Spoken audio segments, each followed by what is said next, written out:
TVK ஆட்சியை கலைக்கிறதுக்கு டெல்லியில் சதி நடக்கு அப்படின்னு மதிமுக துரை வைகோ சொல்லியிருக்காரு. டிவிகே கட்சி வந்து அலர்ட்டாக இருந்துக்குவாங்க அப்படிங்கிறாரு. சட்டசபையில் பார்த்தோன்னா எடப்பாடி பழனிசாமி பேசும்போது, ஏங்க உங்கள் கட்சியை வாங்க முடியாதா, நாங்கள் உங்கள் எம்எல்ஏ வாங்க முடியாதா அப்படின்னு சொல்லி ஓப்பனாகவே சட்டசபையில் வந்து ஆதவ அர்ஜுனாவை பற்றி பேசியிருக்கிறார்.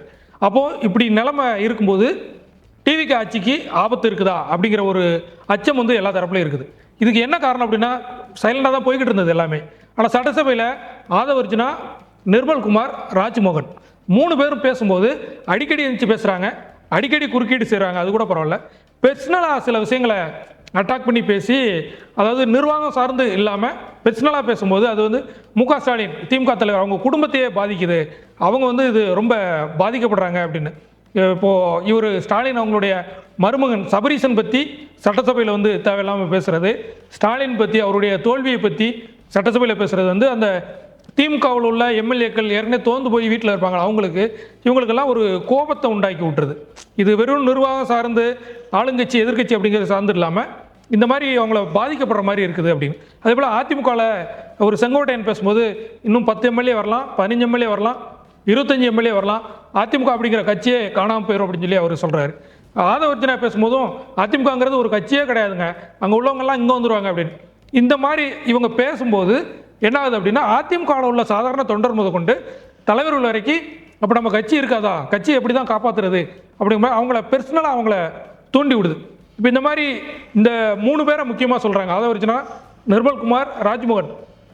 பெர்சனலாக பேசி இவங்களை தூண்டி விடும்போது, ட்ரிகர் பண்ணி விடும்போது உள்ளபடியே அவங்களுக்கு வந்து ஒரு கோபத்தை உண்டாக்குது. அப்போ அந்த டிவி ஆட்சி நீடிக்கக்கூடாது, நீடிச்சதுன்னா நம்ம கட்சி நாளைக்கு காணாமல் போயிடும், அந்த கட்சி இல்லைன்னா நாம நாளைக்கு இல்லாமல் போயிடும், நம்மளால் பொது பணிகளை எதுவும் ஈடுபட முடியாது, நாளைக்கு கான்ட்ராக்டோ மற்ற விஷயங்களோ கவுன்சிலரோ எம்எல்ஏ எலெக்ஷன் இந்த மாதிரி எதுலையுமே போட்டி போட போக முடியாது அப்படிங்கிற ஒரு அச்சத்தை வந்து திமுகவுக்கும் அதிமுகவுக்கும் ஏற்படுத்தியிருக்கிறாங்க. அப்போ இதிலிருந்து நம்ம பாதுகாக்கணும்னா டிவிக்கு ஆட்சி நீடிக்கக்கூடாது அப்படிங்கிற எண்ணம் வந்து இந்த 2 தரப்புக்கும் வந்திருக்கு. மக்கள் மத்தியிலையும் பார்த்தோன்னா அசம்பிளி எப்படின்னா நேரலையில் பார்க்குறோம், எல்லாமே நல்லா இருக்குது. ஆனால் அங்கே நடக்கக்கூடிய விஷயங்கள் சண்டை போடுறது, தேவையில்லாமல் இடையில குறுக்கீடு பண்ணுறது, திமுக எம்எல்ஏக்கள் அந்த பக்கம் இருந்து இந்த பக்கம் ஓடி வர்றது, இந்த மாதிரிலாம் பார்க்கும்போது மக்களுக்கும் வந்து இது ஒரு மாற்றம் வரும்னு நினச்சோம். ஆனால் சட்டசபை வந்து இப்படி ஒரு சண்டைக்காடாக இருக்குது, சண்டை மடம் மாதிரி, இந்த டிவி டிபேட்டில் பேசுகிற மாதிரி, பொதுக்கூட்டத்தில் பேசுகிற மாதிரி இப்படி எதிரும் புதிருமா ஒருத்தருக்கு ஒருத்தர் தரக்குறைவான வார்த்தைகள்லாம் பயன்படுத்தி இது பண்ணிகிட்டு இருக்கிறாங்க. அவை குறிப்பிலிருந்தே அமைச்சர்கள் பேசுகிறதை நிறைய நீக்கிற அளவுக்கு வந்து சர்ச்சையான வார்த்தைகள்லாம் பயன்படுத்துகிறாங்க, ஆக்ஷன்லாம் காட்டிக்கிட்டு இருக்கிறாங்க. இது எப்படி சாத்தியமாகும் அப்படின்னு சொல்லி மக்கள் மத்தியிலே ஒரு அதிருப்தி வந்து உண்டாகிட்டு இருக்குது. அதே மாதிரி முதலமைச்சர் விஜய் இதையெல்லாம் கண்ட்ரோல் பண்ணுவார் அப்படி. ஏன்னா இதுக்கு முன்னால் முதலமைச்சராக இருந்த கலைஞர் கருணாநிதி, அம்மையார் ஜெயலலிதா அவங்க காலத்தில் கூட அவங்க வந்து சட்டசபையில் இருப்பாங்க, இருந்து அப்படி திரும்பி பார்த்தா போதும் எல்லாமே சைலண்ட் ஆவாங்க. ஆனால் இன்றைக்கி அப்படியான நிலைமை இல்லை, ஆளுங்கட்சி தரப்புலையும் இல்லை, எதிர்கட்சி தரப்புலையும் இல்லை. அந்த தலைமை அல்லது கொறடா அவங்க சொல்கிறத கேட்குறதுக்கு ஆள் இல்லை, தலைமை சொல்கிற அளவுக்கும் அவங்களும் இல்லை. அப்படி இருக்கும்போது இவர் விஜய் வந்து நிறைய திட்டங்கள் சொல்லுவார், சட்டசபையில் அறிவிப்பார் அப்படின்னு பார்த்தோன்னா அவருடைய சிறப்பு திட்ட செயலாக்கத்துறை அந்த டிபார்ட்மெண்ட்டுக்கே வந்து சிஎம் விஜய் நிறைய அறிவிப்புகள் கொடுப்பாங்க அப்படின்னு சொல்லியிருந்தாங்க. ஆனால் அன்னைக்கு வந்து சிஎம் விஜய் சபைக்கு வராமல் அமைச்சர் ரமேஷ், அறநிலையத்துறை அமைச்சர், அவர்கிட்ட சொல்லி அவர் தான் அந்த முதலமைச்சருடைய அறிக்கையெல்லாம் அவர் தான் வந்து படித்தார்.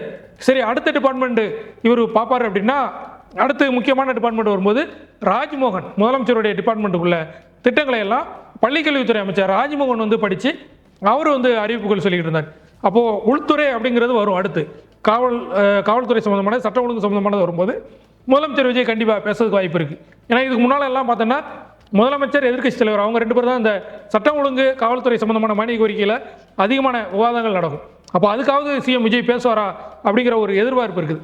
இப்போ இந்த சட்டசபை நிகழ்ச்சிகள், மக்கள் மத்தியில் நடக்கக்கூடிய விஷயங்கள், இதையெல்லாம் பார்க்கும்போது சர்வே எல்லாம் எடுத்துருக்கிறாங்க, ஆளுங்கட்சி தரப்புல எடுத்திருக்காங்க, எதிர்கட்சி தரப்புல எடுத்துருக்காங்க. இடைத்தேர்தல் வந்தால் யாருக்கு வெற்றி வாய்ப்பு, உள்ளாட்சி தேர்தல் வந்தால் யாருக்கு வெற்றி வாய்ப்பு, கூட்டணிகள் எப்படி அமையும் அப்படின்னு சொல்லி. அப்போது 2 பக்கமுமே ஒரு சரியான முடிவுகள் வந்து கிடைக்கல. இந்த டிஎம்கேல பார்த்தோன்னாலும் 7லையும் வந்து ஆளுங்கட்சிக்கு அதிருப்தி இருக்குது, ஜெயிச்சிரும் அப்படிங்கிற நம்பிக்கை அவங்களுக்கு இல்லை. ஆளுங்கட்சியான டிவிகேல பார்த்தாலும் சரி, நம்ம ஆளுங்கட்சி இவ்வளோ திட்டங்கள் சொல்லியிருக்கிறோம், அறிவிப்புகள் கொடுத்துருக்குறோம், நம்ம ஈஸியாக ஜெயிச்சிடலாம் அப்படிங்கிற நம்பிக்கை அவங்களுக்கு இல்லை. அதனால தான் கூட்டணி கட்சிகளை ஸ்ட்ராங் பண்ணுறது, புது திட்டங்கள், கட்சி சீரமைப்பு, அந்த மாதிரி 2 பக்கமே செஞ்சுக்கிட்டு இருக்கிறாங்க. இதுக்கு இடையில தான் இப்போ இவர் எடப்பாடி பழனிசாமி ஒன்று சொல்லியிருக்காரு, துரை வைகோ ஒன்று சொல்லியிருக்காரு. என்ன நடக்குது அப்படின்னு சொல்லி நம்ம விசாரித்து பார்த்தோம். அதில் என்ன சொல்கிறாங்க அப்படின்னா, டெல்லியிலேருந்து ஆளுங்கட்சி வந்து மத்திய அரசுக்கு இணக்கமாக இருந்ததுன்னா அந்த ஆட்சிக்கு எந்த பிரச்சனையும் இருக்காது, மத்திய அரசுடைய சப்போர்ட் இருக்கும் அப்படின்னு சொல்லியிருக்கிறாங்க. அவர் விஜய் அவர்களும் அமித்ஷா சந்தித்து பேசியிருக்கிறாரு. ஆனால் காங்கிரஸுக்கு கொடுக்கக்கூடிய முக்கியத்துவம் வந்து அது பிஜேபிக்கு ஏற்றுக்கொள்ளக்கூடியதில்லை. ஆர்எஸ்எஸ்ல ஒரு சில தலைவர்கள் வந்து டிவிகே ஆட்சிக்கு சப்போர்ட்டாக இருந்தால் கூட பிஜேபியில் வந்து முழுமையாக வந்து டிவிகே ஆட்சிக்கு சப்போர்ட் இல்லை அப்படிங்கிற நிலைமை இருக்குது. இதை ஒரு வாய்ப்பாக பயன்படுத்திக்கிட்டு டிவிகேல இருக்கக்கூடிய எம்எல்ஏக்களெல்லாம் விலைக்கு வாங்கலாம் அப்படிங்கிற ஒரு முடிவுக்கு வந்து டிஎம்கே ஏடிஎம்கேல உள்ள முன்னாள் அமைச்சர்கள் சிலர் வந்து முயற்சி செய்கிறாங்க. ஏன்னா சிவி சமூகம், எஸ்பி வேலுமணி எல்லாம் டிவிகே பக்கம் போய்கிட்டு இருக்கிறாங்க. இதை தடுக்கணும் அப்படின்னா ஏடிஎம்கே வந்து ஏதாவது செஞ்சு ஆகணும் அப்படிங்கிற நிலைமை.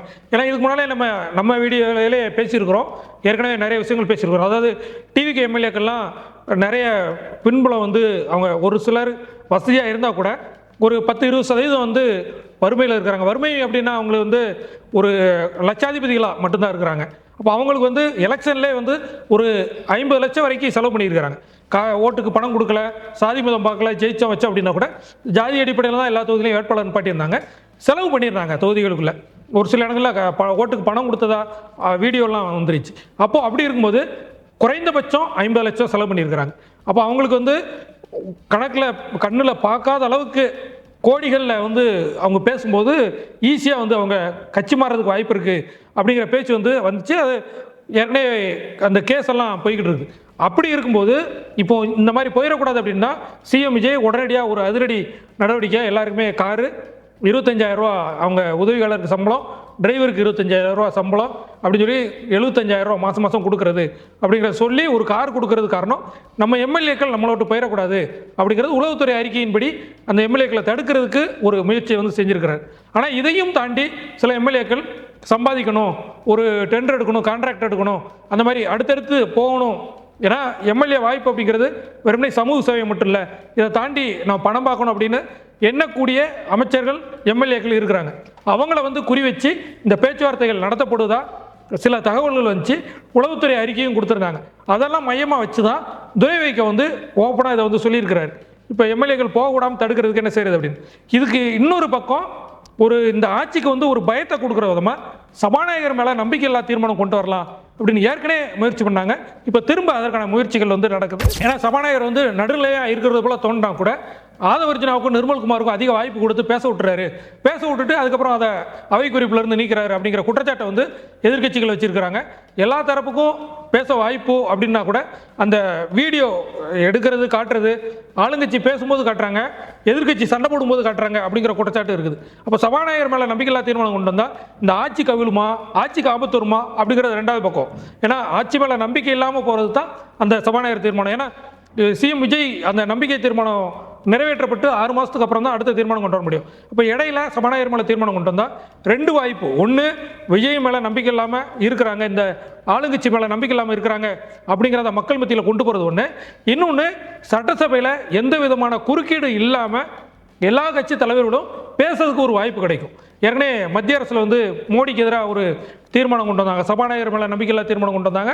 அந்த தீர்மானம் எதுக்குன்னா ஆட்சிக்கு எதிராக, ஆட்சியை கலைக்கிறதுக்கோ அல்லது சபாநாயகரை மாற்றுறதுக்கோ அப்படி இல்லை. அந்த தீர்மானம் தோந்து போயிருன்னு தெரிஞ்சும் கொண்டு வந்தது என்னன்னா எல்லாருக்கும் பேசுறதுக்கு வாய்ப்பு கிடைக்கும், அமைச்சர்கள் குறுக்கீடு இடையில இருக்காது, எதிர்கட்சியிலேருந்து யாரும் அடிக்கடி எந்திரிச்சு பேச முடியாது.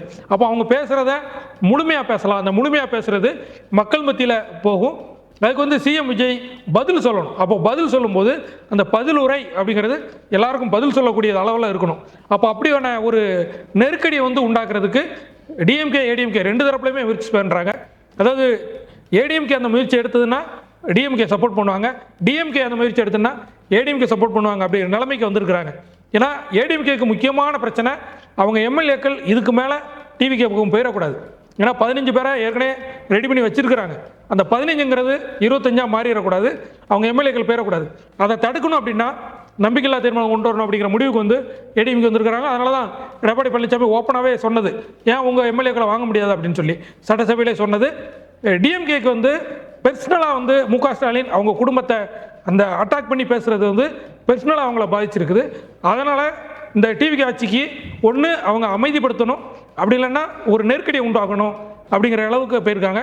இதில் இருந்து எப்படி தப்பிக்க போகிறாரு விஜய், அவங்களுடைய நிர்வாகம் எப்படி இருக்க போகுது, மத்திய அரசினுடைய ஆதரவு, பிஜேபியினுடைய ஆதரவு, ஆர்எஸ்எஸ்னுடைய ஆதரவு டிவிகே விஜய்க்கு இன்னும் கூடுதலாக எப்படியெல்லாம் கிடைக்க போகுது அப்படிங்கிற ஒரு அச்சம் அல்லது ஒரு நெருக்கடி வந்துருக்குது.